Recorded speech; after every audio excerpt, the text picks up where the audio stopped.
ఉంది. అంత జ్ఞాని అయిన వాడు అరుణాచలంలో కూర్చుని మాట్లాడిన మాట ఏమిటో తెలుసా? భగవంతునికి శరణాగతి చెందిన వాడి ప్రాక్తన కర్మ ఫలములు వానికి అనుకూలముగానే ఉండును కానీ ప్రతికూలముగా ఉండవు అన్నాడు ఆయన. ఎంత గొప్ప మాటో చూడండి.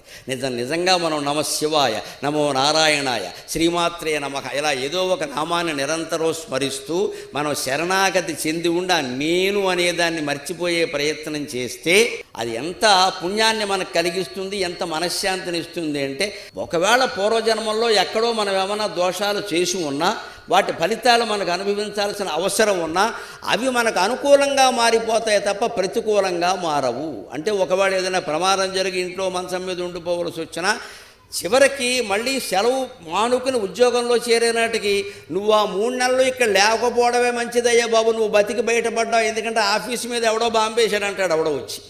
ఆ బాంబేసిన సమయంలో మనం కాలు విరిగిపోయి ఇంట్లో ఉండముందే మనకి